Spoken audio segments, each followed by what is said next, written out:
ठीक है guys, let's start with our topic. आज हम पढ़ रहे हैं ऑल्टरनेटिंग करंट का लेक्चर नंबर 4। ठीक है, and most probably this will be the last lecture of this alternating current thing. इसके बाद we will start our optics which is going to be exciting journey. ठीक, आज का एक क्वेश्चन ये है आपके सामने। कल हमने एलसीआर सर्किट कवर किया था, ठीक, तो उसी के बेसिस पे क्वेश्चन है। आपको ईएमएफ का वैल्यू दिया हुआ है और एक्ससी एक्सएल और आर दिए हुए हैं, और आपसे जी फाइव और देखो ये सारी चीजें फर्स्ट सेकंड थर्ड करके दे रखी हैं, ये निकालने बोला जा रहा है। ठीक है, तो फटाफट से वाला क्वेश्चन एक बार अटेम्प्ट करो, आई गेस आप पढ़ लोगे। Let's start. हाँ,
बेटा हो रहा है क्या? ओके।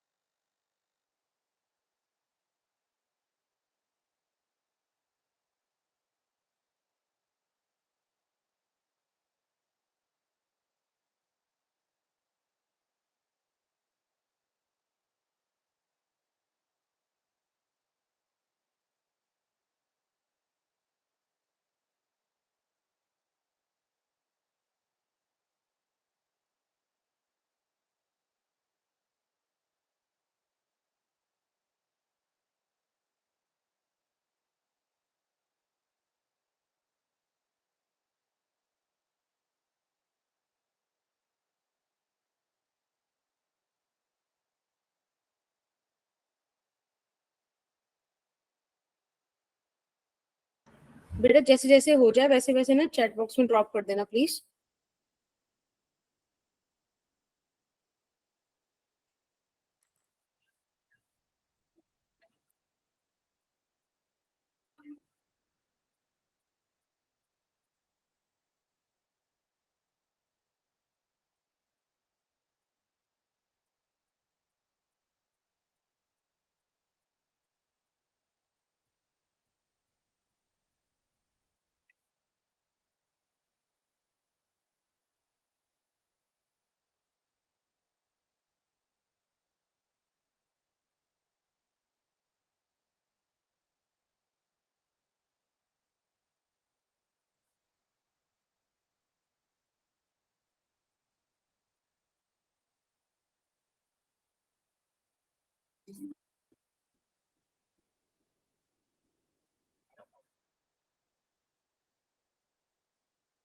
देखो चलो एक बारी ना हम लोग सॉल्व करते हैं। सबसे पहले हम फर्स्ट पार्ट निकालते हैं, और फर्स्ट पार्ट मुझसे कह रहा है कि उसको चाहिए z और फाइव। ठीक, अब एक बात मुझे बताओ बेटा, z निकालने का फॉर्मूला क्या है? कि आप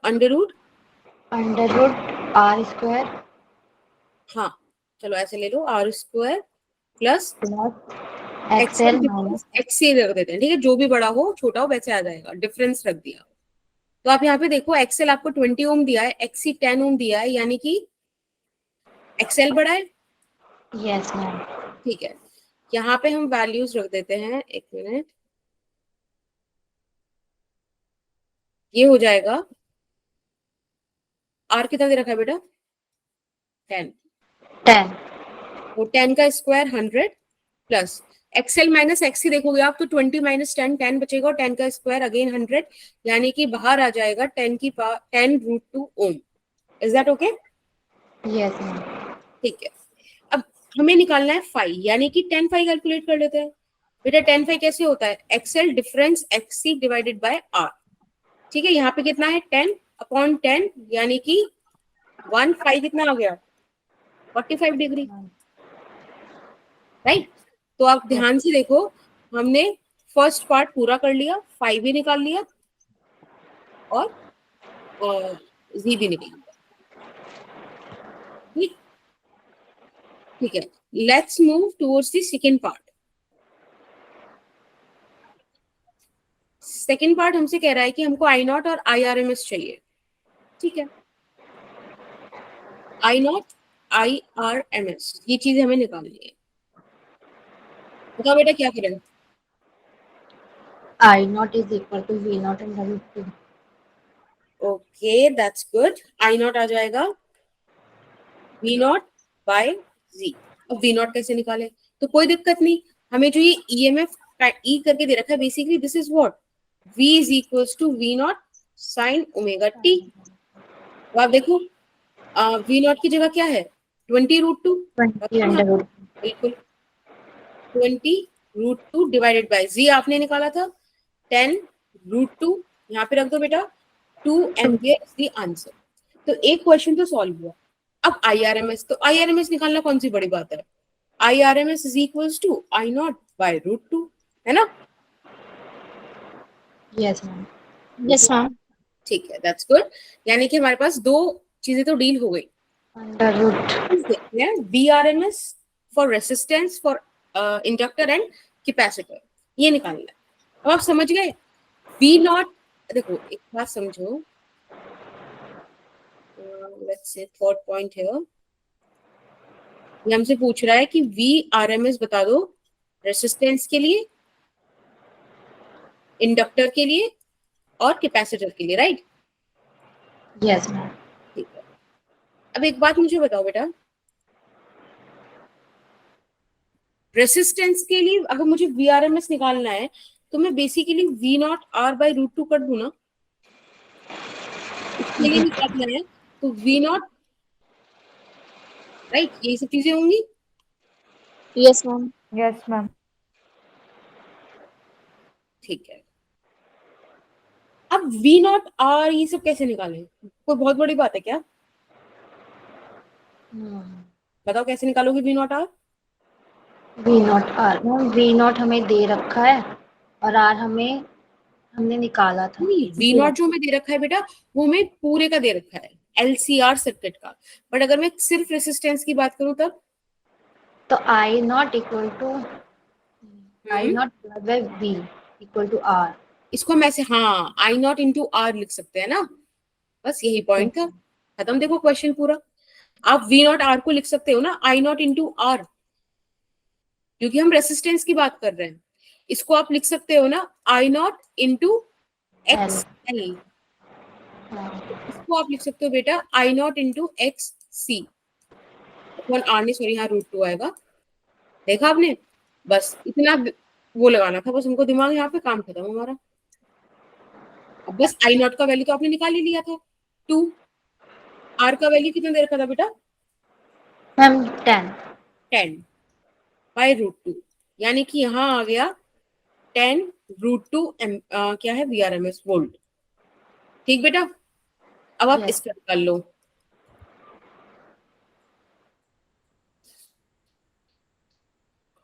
अब आप निकाल लो बेटा ये वाला, यहाँ आ जाएगा 2 इंटू एक्सएल कितना है 20, right, 20। Yes ma'am. Upon root two. तो आपको समझ में आ गया, यहाँ पर आ जाएगा 20 रूट टू वोल्ट।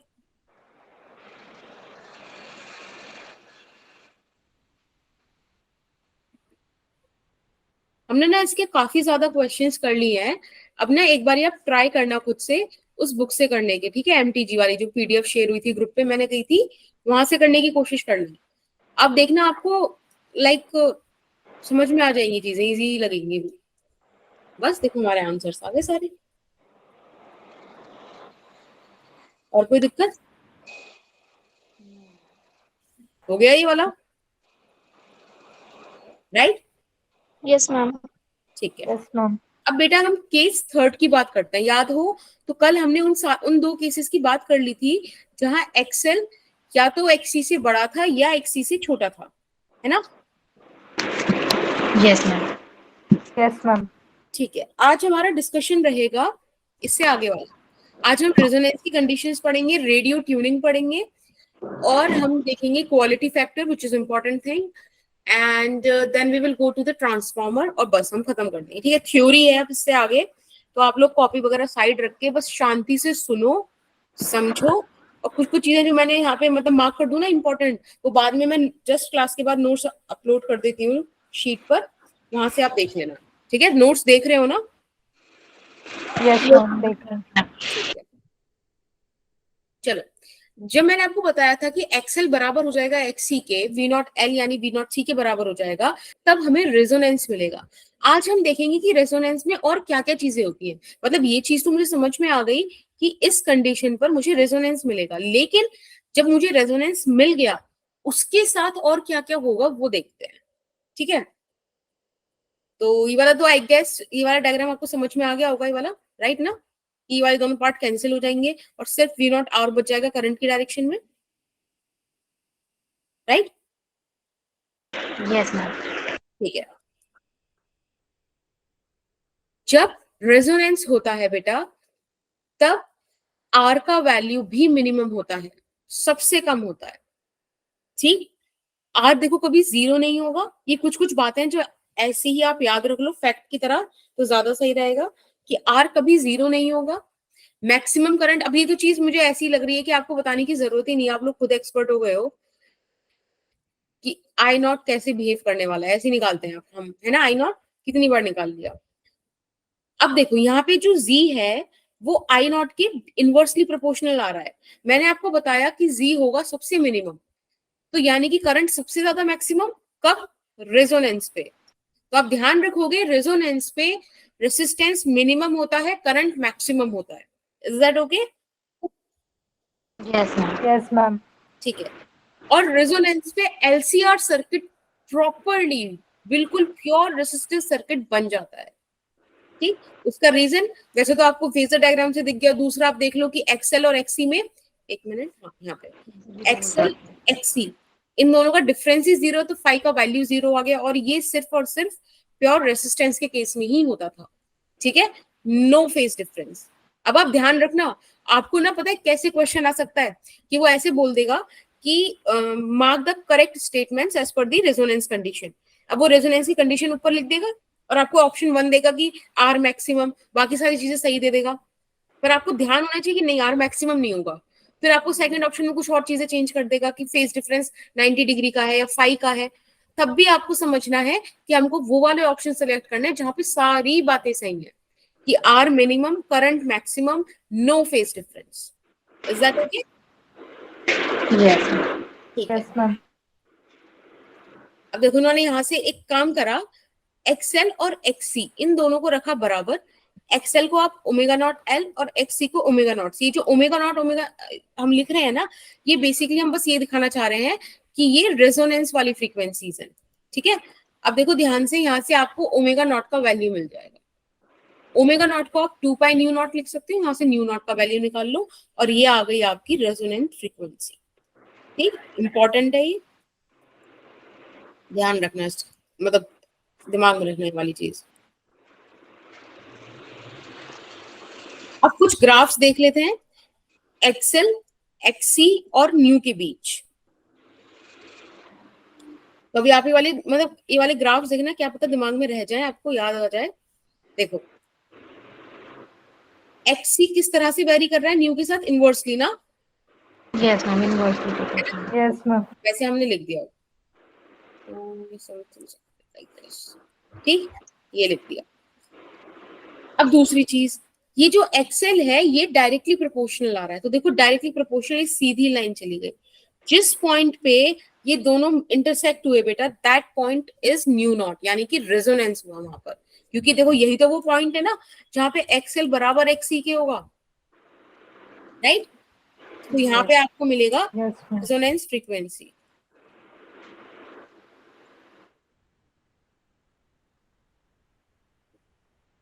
चलिए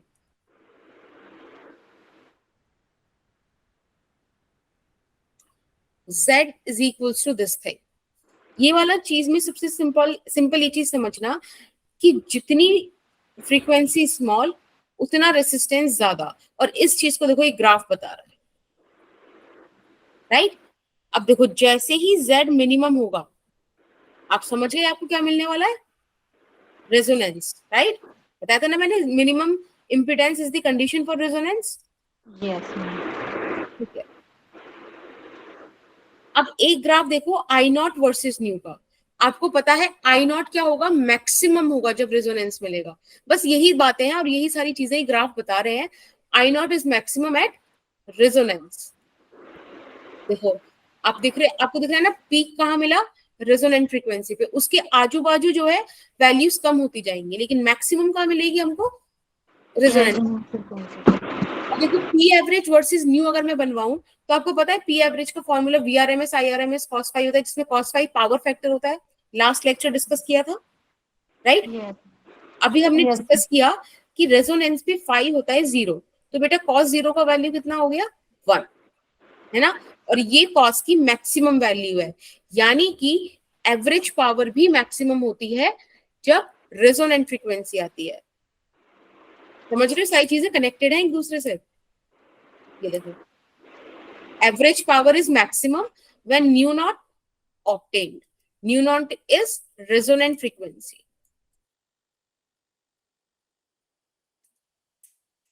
अब आपको पॉइंट्स याद हो गए क्या, क्या क्या चीजें इसमें मैक्सिमम मिनिमम हो रही है। यहाँ पे जगह एक काम करती हूँ मैं, यहाँ पे लिख देती हूँ एक बार आपके लिए समरी जैसा, कि at resonance, right, at resonance सबसे पहली चीज क्या होगी बेटा, Z मिनिमम। Z minimum. हाँ, दूसरी चीज होगी करंट मैक्सिमम। तीसरी चीज होगी फाई 0। चौथी चीज होगी पावर एवरेज मैक्सिमम। ठीक, और कोई चीज रह गई, आई गेस यही सारे पॉइंट्स हमने डिस्कस करी, पावर एवरेज आई जी। बाकी आपको पता ही है कि ये वही पॉइंट है, एक यहाँ पे लिख देते हैं फिफ्थ पॉइंट, कि XL is equals to XC. ठीक, याद रखोगे, this box is very important, make sure कि रिमेंबर इट। अब बात करते हैं रेडियो ट्यूनिंग की। देखो रेडियो आपने देखा है ना, हम रेडियो की चैनल्स चेंज करते हैं। बेसिकली क्या चेंज करते हैं हम, उसकी फ्रीक्वेंसी चेंज करते हैं, राइट। और हम कोशिश करते हैं, देखो आपने सपोज पहले 90 हर्ट्ज रख रखी थी, फिर आपने उसकी नॉब चेंज करी, 92 हर्ट्ज आ गया, है ना। कुछ कुछ स्पेसिफिक चैनल्स आते हैं, कंटिन्यूअस नहीं होता ना। हमको कुछ कुछ यहाँ पे कोई एक चैनल फिक्स होगा, सपोज एक्स, कि वो 90 हर्ट्ज को ही पकड़ेगा। तो जैसे ही आपने 90 हर्ट्ज किया, समझ रहे हो, तो बाकी सारे चैनल्स की तो अभी करंट लो है, लेकिन इसके लिए करंट हो जाएगा मैक्सिमम। और जैसे ही मैक्सिमम करंट आपको बिल्कुल क्लियर वॉइस मिलेगी 90 हर्ट्ज पे एक्स चैनल की, आपने फिर नॉब टर्न कर दी, आपने सपोज 92 हर्ट्ज पे जाके रुकी। अब 92 हर्ट्ज पे कोई वाई चैनल है, उसकी फ्रीक्वेंसी सेट है ना। तो जैसे ही 92 हर्ट्ज पे होगी, उसमें आपको थोड़ा आगे पीछे करोगे तो एक्स चैनल की मतलब आवाज आ सकती है, लेकिन 92 हर्ट्ज पे मैक्सिमम आवाज आपको वाई की ही आएगी।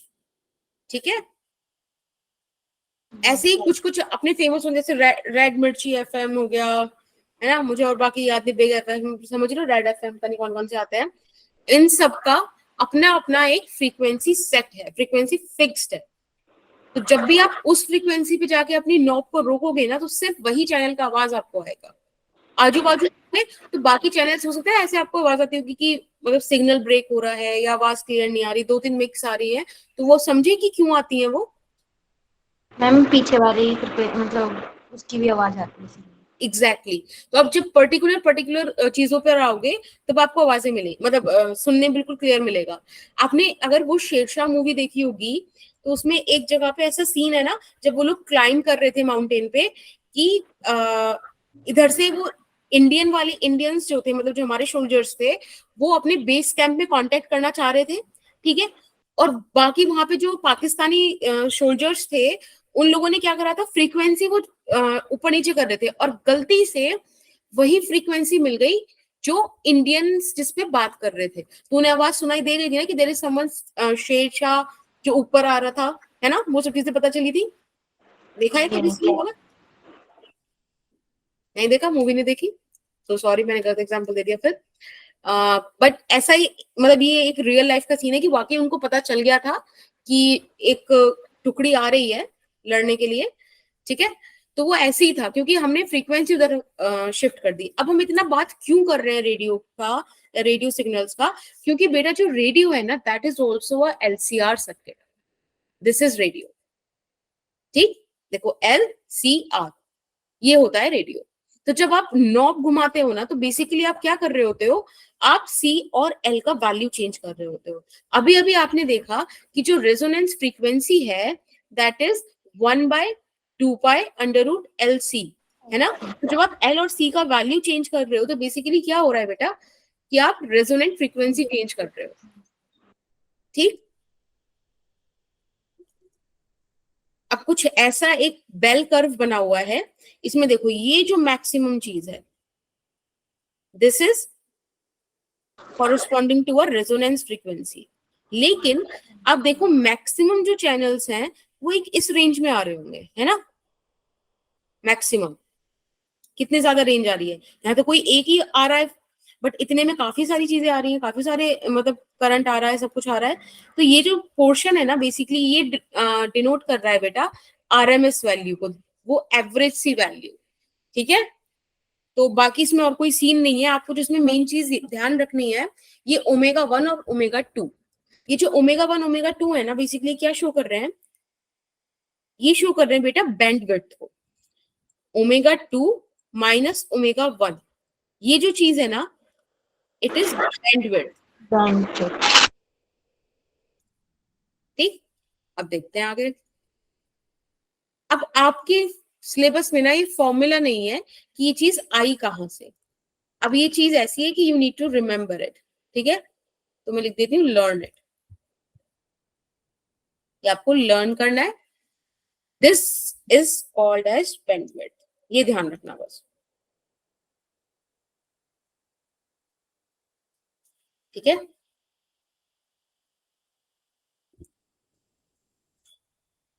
बैंडविड्थ। ओके, अब बेटा प्लीज ये वाली चीज भी ध्यान रखना, ω0 is equals to 1/√LC and this is your quality factor. ठीक, अब quality factor is 1/R√L/C। This is very important from this radio tuning. कई बार वो पूछ लेता है कि रेजोनेंस कैसे लाए, मतलब किस कंडीशन में रेजोनेंस मिलने की ज्यादा चांसेस है। तो आप इस फॉर्मूले से देखो, क्वालिटी फैक्टर ना जितना ज्यादा बढ़िया होगा, आपको समझो ना, क्वालिटी समझ रहे ना, कि क्वालिटी जितनी ज्यादा बढ़िया होगी उतना ज्यादा हमारे लिए फायदा है। तो रेसिस्टेंस जितना छोटा हो, कैपेसिटर जितना छोटा हो, और इंडक्टर जितना बड़ा हो, वो हमारे लिए बेटा फेवरेबल कंडीशन है। राइट? Yes, ma'am. ओके, तो ये वाली चीजें आप ध्यान रखना। ऐसा क्वेश्चन आ सकता है कि शार्प रेजोनेंस कभी मिलेगा, तो आपको पता है इन कंडीशंस पे आपको शार्प रेजोनेंस मिल जाएगा। Again it is very very important, तो प्लीज इसको ध्यान रखना। अब बात करते हैं एलसी ऑसिलेशन की। अच्छा, पिछले कुछ टॉपिक में से आपको कुछ पूछना हो तो प्लीज लेट मी नो।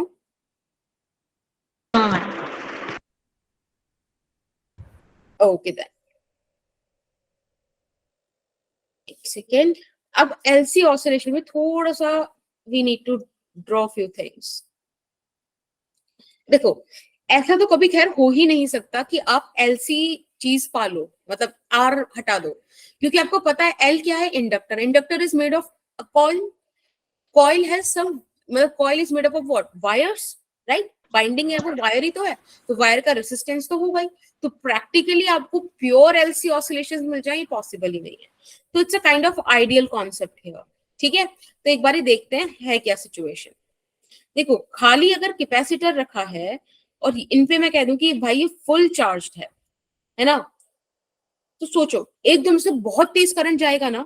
आपको पता है ना, capacitor is a device which transfer the electrical energy at once, suddenly दे देता है वो बहुत ज्यादा अमाउंट ऑफ करंट। बताया था ना जब कैपेसिटर पढ़ा था हमने, यस मैम। ठीक है।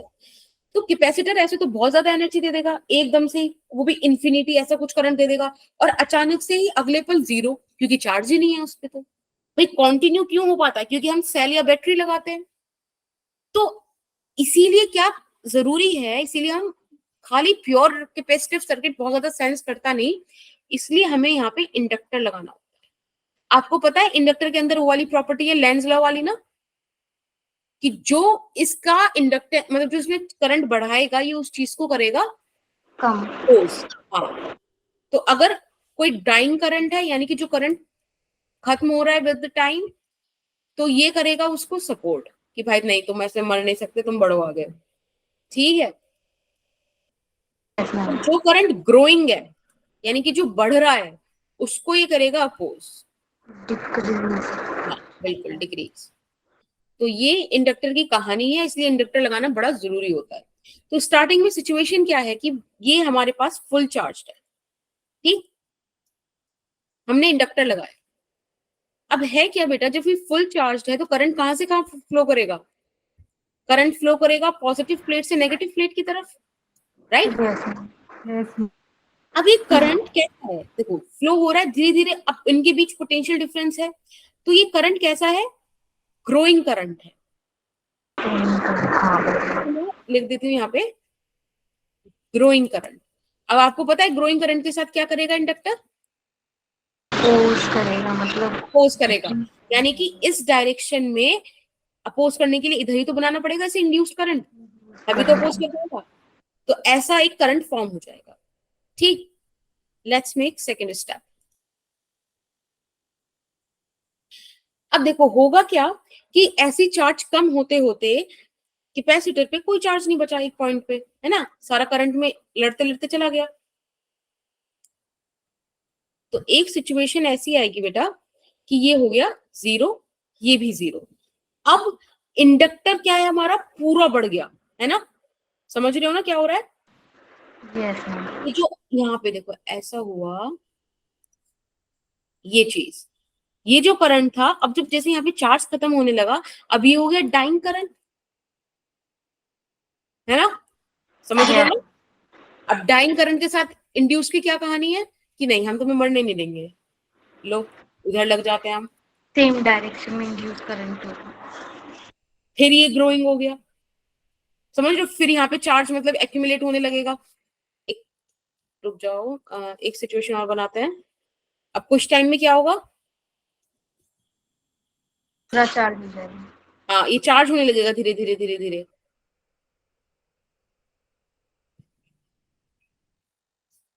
इसमें फिर से जैसे suppose plus Q minus Q ऐसा आ गया। नहीं नहीं, इस बार क्या होगा, आप ध्यान से देखो, हमारा सीन क्या है कि पॉजिटिव टू नेगेटिव जाना है ना। अभी कम होते होते प्रॉपर पूरा खत्म हो गया, जब इसने आई इंड्यूस्ड बढ़ाना शुरू किया, जैसे जैसे मतलब समझ में आ रहा है आपको मैं क्या बोलना चाह रही हूँ, कि जब यहाँ पे डाइंग करंट था, इसने कहा कि नहीं अब हम आपको सपोर्ट करेंगे। अब सपोर्ट करने के लिए इसने क्या करा, अपने आप को इंड्यूस्ड करंट को उसी डायरेक्शन में अलाइन कर दिया। अब करते करते क्या होगा, यहाँ पे आ जाएगा पॉजिटिव चार्ज, यहाँ पे चला जाएगा नेगेटिव चार्ज। अब फिर से इसकी तरफ से करंट फ्लो होने लगेगा, लेकिन इस बार होगा अपोजिट डायरेक्शन में, है ना, इधर की तरफ आई करंट। अब फिर से इंड्यूस करंट इधर की तरफ हो जाएगा, फिर ये डाइंग हो जाएगा, फिर ये ग्रो, मतलब इसे ग्रो कराएगा। तो बेसिकली ऑसिलेशन का मतलब ही ये है कि एक पोजीशन के अबाउट वो क्या करता रहे, ऑसिलेट, है ना, to and fro kind of thing. समझ रहे हो क्या? Yes ma'am. Yes, ma'am. Yes, ma'am. So basically ऐसे ही करके इसमें ना मैं आपको एक काम करूंगी, इसके ना मैं एक रिटन नोट्स प्रोवाइड करा दूंगी, और प्लीज मुझे वाली चीज एक बार याद दिला देना कोई, ठीक है? सुमन आप ही याद दिला देना कि मैम आपको नोट्स प्रोवाइड कराने हैं इसके, ठीक है? तो मैं एक बार रिटन नोट्स आपको प्रोवाइड करा दूंगी। आई होप वो आपको और ज्यादा मतलब थ्योरी ही है, लाइक समझा देंगे और चीजें, ठीक है? Is that okay now? Yes ma'am. Okay, ma'am. ठीक है, okay okay. Now this is a topic, transformer. Transformer के ये जो नोट्स मैं आपको अभी दे रही हूँ ना इस पीडीएफ के थ्रू, प्लीज उनको संभाल के रखना, और एक बारी बस इसको मतलब रीड आउट कर लेना, और लास्ट में 2 फॉर्मूले हैं, उन 2 फॉर्मूले को याद कर लेना बस, ठीक है? बहुत ज्यादा यहाँ पे लोड नहीं है आपके लिए। देखो, ट्रांसफॉर्मर क्या है, एक ऐसी डिवाइस दैट ट्रांसफॉर्म्स वोल्टेज, जो वोल्टेज को ट्रांसफॉर्म करती है, ठीक? अगर आपके पास लो वोल्टेज है तो बढ़ाकर हाई कर सकता है, हाई है तो लो कर सकता है। अब ये काम करने के लिए we have 2 kind of transformers, एक स्टेप अप, एक स्टेप डाउन। जैसे कि आपको नाम से पता चल रहा है, अब क्या करेगा, लो को हाई कर देगा, राइट? और डाउन क्या करेगा, हाई को लो करेगा। ये चीज भी ध्यान रखना, ठीक? ओके। Yes, ma'am. अभी मैंने एक ड्राइंग बनाने की कोशिश की थी, लेट्स सी। इनका प्रिंसिपल है म्यूचुअल इंडक्शन। म्यूचुअल इंडक्शन मैंने आपको ईएमआई में बताया था, राइट? याद है जब हम 2 कॉइल Yes, रखे ma'am. थे, एक सेल्फ इंडक्शन बताया था, एक म्यूचुअल बताया था। तो यहाँ पे हमने एक रखी है प्राइमरी कॉइल, एक रखी है सेकेंडरी कॉइल। आप ध्यान से देखो तो दोनों की जो बाइंडिंग है, यानी कि जो दोनों की नंबर ऑफ टर्न्स है वो डिफरेंट डिफरेंट है ना? Yes ma'am. Yes, ma'am. अब क्या है कि हमारे पास एक वेरिंग इनपुट वोल्टेज है। आपको पता है अगर हम कोई वेरिंग वोल्टेज देंगे तो वो क्या करेगा, एक वेरिएबल मैग्नेटिक फील्ड क्रिएट करेगा। वो variable magnetic field variable magnetic flux देगा, है ना? सो बेसिकली हमारे पास करंट आएगा। ईएमआई की कहानी है, हमें याद है, राइट? Yes ma'am. ठीक है। तो अब ये जो करंट है, ये करंट देखो यहाँ पे ग्रीन से मैंने शो किया है, ये करंट फ्लो करते करते इधर जाएगा, यहाँ पे कॉइल है, इधर भी we will get the voltages, ठीक? अब हमने क्या करना है, हमें इनका थोड़ा सा मैकेनिज्म समझना है। आपको ये वाली चीज याद है क्या? Yes, ma'am. मैम सॉलिनॉइड का क्या मैग्नेट। बेटा? Yes ma'am. ओके, यहाँ पे मैंने बस आपको कुछ कुछ चीजें बतानी है, जैसे कि हम फाई-एस यानी कि magnetic flux in each turn off secondary coil, ठीक है? सेकेंडरी कॉइल के हर एक टर्न, ध्यान रखना ईच टर्न बोला है, एक टर्न में कितना मैग्नेटिक फ्लक्स है, that would be represented by phi-S. Similarly phi-P primary coil का मैग्नेटिक फ्लक्स रिप्रेजेंट कर रहा है, ठीक है, एक कॉइल का। अगर मुझे टोटल मैग्नेटिक फ्लक्स निकालना है प्राइमरी कॉइल का, तो मुझे जितने नंबर ऑफ टर्न्स है उनसे मल्टीप्लाई करना पड़ेगा ना, राइट? Yes, ma'am. तो देखो आपको यहाँ पे इंड्यूस्ड ईएमएफ मिल जाएगा प्राइमरी कॉइल का बाय d∅dt। तो ऑब्वियसली एनपी कांस्टेंट है, उसको बाहर रख लिया, ये आपको ईएमएफ इंड्यूस्ड मिल गया। Is that okay? Yes ma'am. चलो, अब ऐसे ही आप निकाल लो बेटा सेकेंडरी कॉइल के लिए।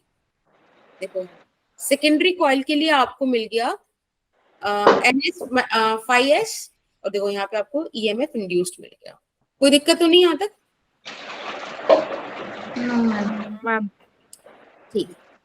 अब ये वाला जो फॉर्मूला है, दिस इज इंपॉर्टेंट, जो मैं आपसे बोल रही थी ना कि 2 फॉर्मूले आएंगे, तो उनमें से एक ये है, सेकेंडरी कॉइल का ईएमएफ और प्राइमरी कॉइल के ईएमएफ का रेशियो उनके नंबर ऑफ टर्न्स के डायरेक्टली प्रोपोर्शनल है, ठीक है? इसको आप याद कर लीजिएगा, बहुत इंपॉर्टेंट है।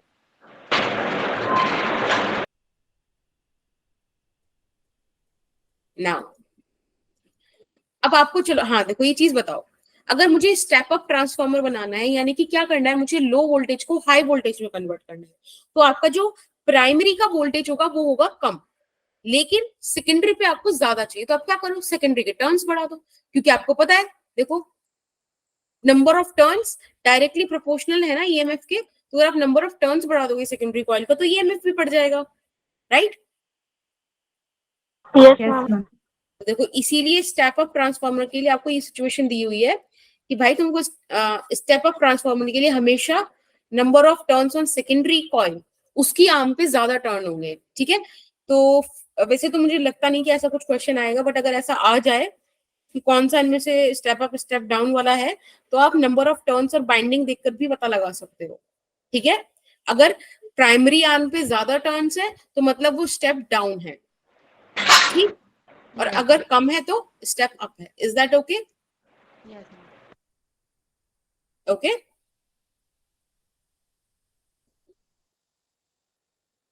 बोलो बेटा। Yes, ma'am.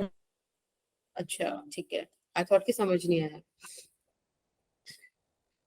अब देखो एक ट्रांसफार्मर करता क्या है, वो सिग्नल से जो वोल्टेज हम बोले ना ऊपर नीचे कर रहा है, बेसिकली वो एक पावर ट्रांसफर कर रहा है। अगर हमारे पास एफिशिएंट, यानी कि समझ लो आइडियल केस है, जो कि होता नहीं, पर एक बार आप आइडियल केस फिर भी आपको पढ़ना पड़ता है, अगर हमारे पास 100% एफिशिएंट ट्रांसफार्मर है, तो जो पावर आपने इनपुट की है बेटा, वही पावर आपको आउटपुट में भी मिलेगी, ठीक? EP IP is equals to E S I S. क्या आपको समझ में आया क्या करा हमने? हम पावर को वी आई लिखते हैं ना, तो देखो Yes. हमने पावर को, इनपुट क्या था, इनपुट है हमारा प्राइमरी एंड और आउटपुट है हमारा सेकेंडरी एंड, तो इसलिए EP IP is equals to E S I S कर दिया। अगेन आप यहाँ से ई एस और ईपी का फॉर्मूला निकालोगे तो देखो वो क्या आ रहा है, आईपी बाई आई एस। अब ध्यान रखना ये जो फॉर्मूला है ये इफ के बाद आया है, यानी कि ये चीज सिर्फ आइडियल के लिए होगी। अगर आपके पास प्रैक्टिकल ट्रांसफॉर्मर आ जाए तब आप ये वाला फॉर्मूला नहीं लगा सकते, तो be very specific about this thing, बड़े अलर्ट होके सुनना ये वाली चीज। Is that okay? Yes, ma'am. ठीक है। मैम एक बार और बताना। हाँ देखो मैंने कहा कि अगर हमारे पास 100% एफिशिएंट, बेटा अगर आपने क्लास 11th में कार्नोट इंजन पढ़ा हो तब आपको पता चला होगा कि उस दौरान कि एफिशिएंसी कभी 100% हो ही नहीं सकती। आप जितना इनपुट दे रहे हो 100% वो आउटपुट होगा ही नहीं, है ना? थर्मोडायनेमिक्स का लॉ है ये, कि कभी ये Yes, चीज हो ही नहीं सकती। लेकिन अगर हम यहाँ मान रहे हैं कि if 100% this efficient transformer exist, तो पावर इनपुट बराबर पावर आउटपुट होगा। पावर का मैंने आपको फॉर्मूला बताया वी आई, तो आपने देखो EP IP is equals to E S I S कर दिया, समझ गए ना? ईपी वोल्टेज हो गया प्राइमरी का, आईपी करंट हो गया प्राइमरी का, सिमिलरली ई एस वोल्टेज हो गया सेकेंडरी कॉइल का, और आई एस करंट हो गया सेकेंडरी करंट, राइट? सेम चीज है, मैंने मतलब लिखी नहीं। अब आप इनका रेशियो निकालो, E S by EP which is IP by I S, यानी कि इनवर्सली प्रोपोर्शनल आ रहा है, जो कि आना भी चाहिए, है ना? वी इज इक्वल्स टू, नहीं उसके अगेन है, लेकिन यहाँ पे आना चाहिए, ठीक है ऐसा। अब चीज क्या है कि मैंने ये लिखा है इफ करके, तो यानी कि आप ये समझो कि ये सिर्फ आइडियल ट्रांसफॉर्मर के लिए ही वैलिड है। अगर आपको प्रैक्टिकल ट्रांसफॉर्मर दे दिया, वो अगर मुंह से लाइक खुद से बोल के दे रहा है क्वेश्चन में कि we have a practical transformer, तब आप ये वाला फॉर्मूला नहीं लगाओगे, लेकिन जो इससे पहले आपने पढ़ा था वो आप लगा सकते हो। ये वाला आ गया, ये वाला, ये आप कहीं भी लगा सकते हो, valid for both ideal and non ideal, ठीक है? लेकिन ध्यान रहे ये वाला सिर्फ ओनली फॉर आइडियल। मैम अगर आइडियल आए तो हम ये वाला लगा देंगे। हाँ जी, ठीक है। और अगर वो आपको कुछ नहीं दे रहा है ना खुद से, आइडियल या प्रैक्टिकल ऐसे लिखे, तो आइडियल ही कंसिडर करना, ठीक? मैम अगर आइडियल नहीं है और वो किसी और है तो उसके लिए कौन सा फॉर्मूला यूज होगा? उसके लिए बेटा ये वाला देखो लिख रखा है मैंने, valid for both ideal and practical, ठीक? स्लाइड दिखा दो उसकी। क्या बेटा? हम स्लाइड एक बार दिखा दो।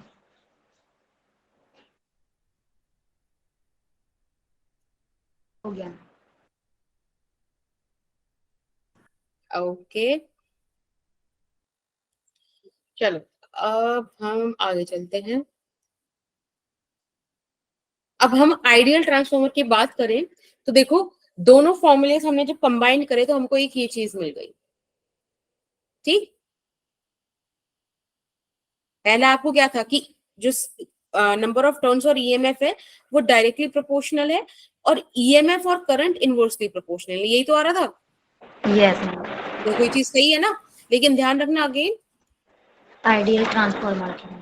ठीक है, इसमें और एक इंपॉर्टेंट बात जो आपको ध्यान रखनी है वो ये कि ये सारी वैल्यूज जो आईपी, आईएस, ईएस, ईपी रखोगे, these all values are RMS values. ठीक है, अब आरएमएस वैल्यूज का सिग्निफिकेंस जो होगा वो आरएमएस में होगा। हाँ, यहाँ पे आप जो फॉर्मूला यूज करोगे ना, जिसमें वैल्यू पुट करोगे वो आरएमएस वाली करोगे, although you have alternating sources, but इसलिए आपको, बट फिर भी आपको आरएमएस वैल्यूज ही रखनी है। फॉर्मूला आरएमएस के लिए है। मैंने आपको बताया था ना कि आरएमएस वैल्यूज क्यों इंपॉर्टेंट है, क्योंकि वो ऑल्टरनेटिंग करंट का इक्विवेलेंट डीसी निकाल लेती है ना।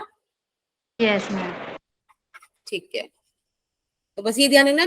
इनफैक्ट जितनी भी सारी इक्वेशंस हैं प्रीवियसली जो भी हमने डिस्कस करी थी इस ट्रांसफॉर्मर की सिचुएशन में, वो सभी में आप क्या रखोगे, आरएमएस वैल्यू रखोगे।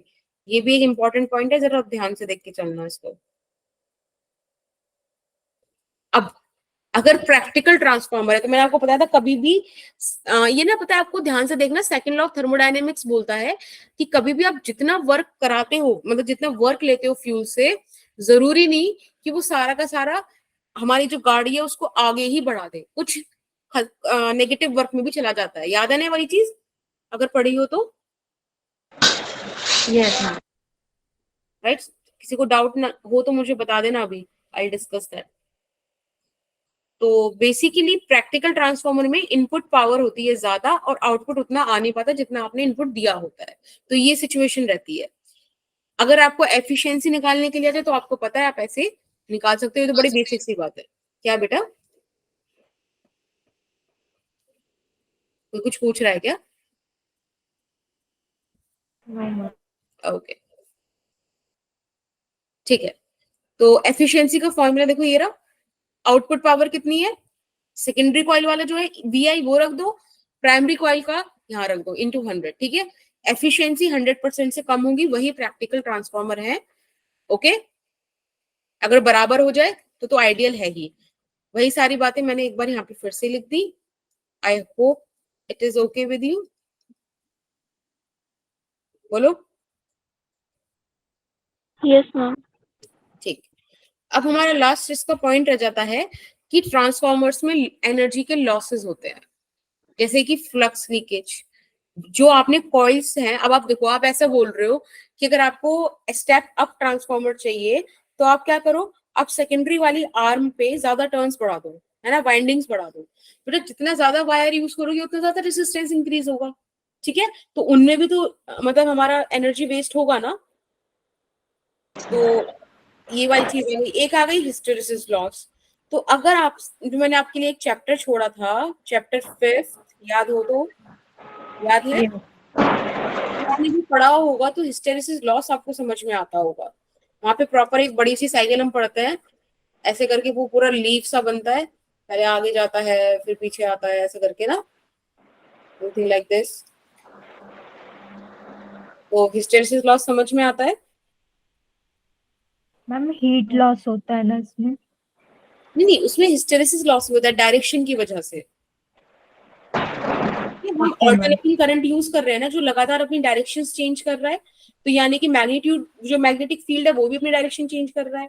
इस डायरेक्शन चेंज के लिए भी लॉस होता है, and that loss is known as hysteresis loss.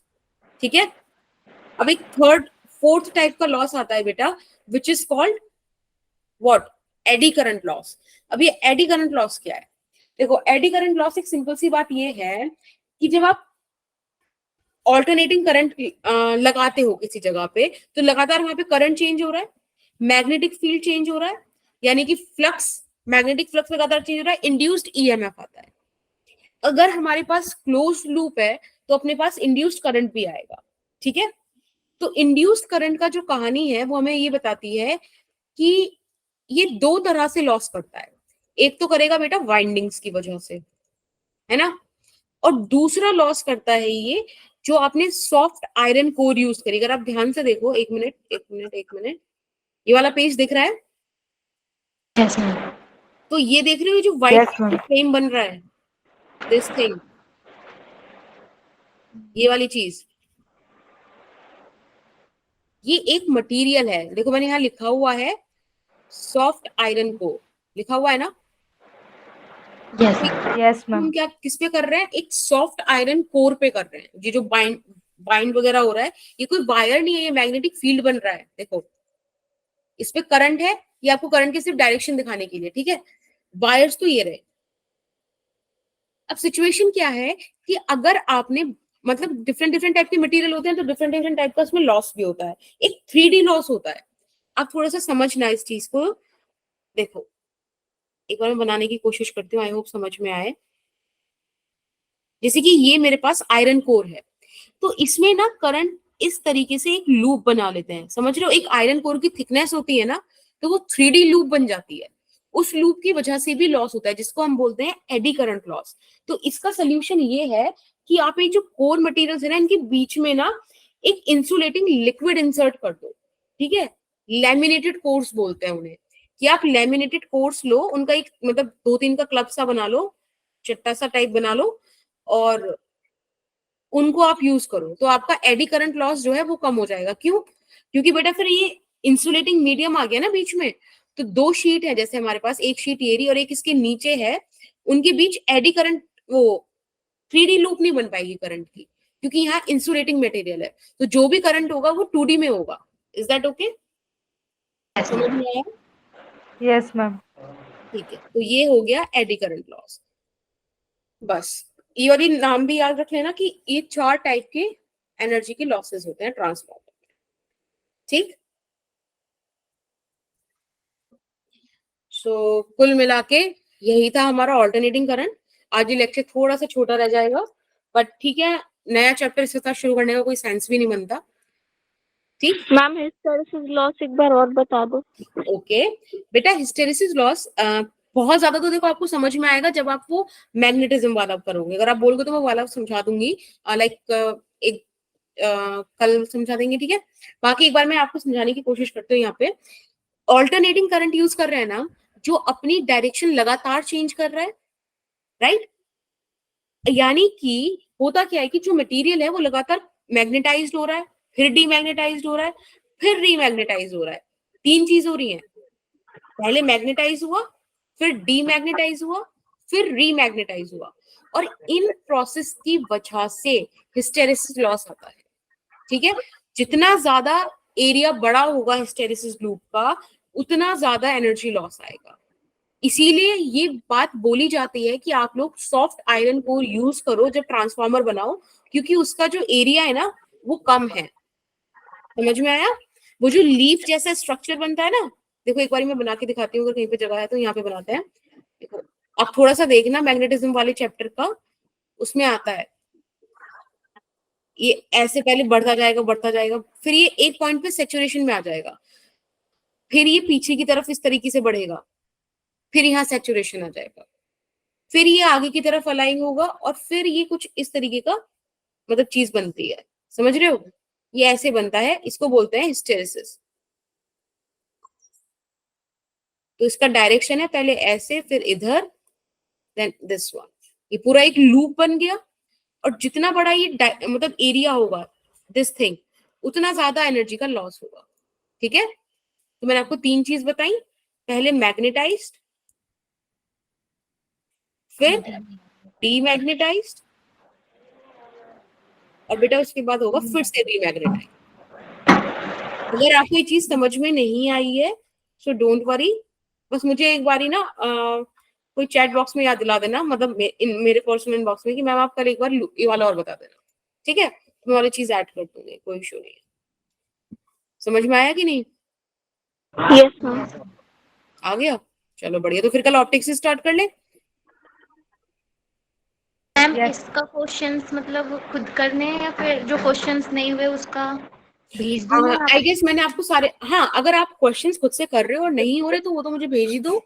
बाकी इफ यू डोंट माइंड तो मैं तुम लोगों को मतलब तुम लोग अपना कोई पर्सनल ग्रुप बना लो कोई, ठीक है, जिसमें तुम सारे नर्सिंग वाले हो और वहां तुम अपनी ये वाली सारी चीजें शेयर कर लो, if that's okay with you. तो मतलब ऐसा क्या होता है ना कि कई बार हो सकता है कि आपको सुमन जिस चीज में इशू है शायद सरस्वती को उस चीज में इशू ना हो, तो वो आपका अपना पर्सनली टैकल हो जाएगा, if that's okay. Yes ma'am, लेकिन ग्रुप कौन बनाएगा? मैं बना दूं? यस मैम, आप मैम को बता दो। दो। ठीक है, तो एक सेकंड रुको, एक मिनट पहले तो मैं रिकॉर्डिंग ऑफ करूं and then we will do that.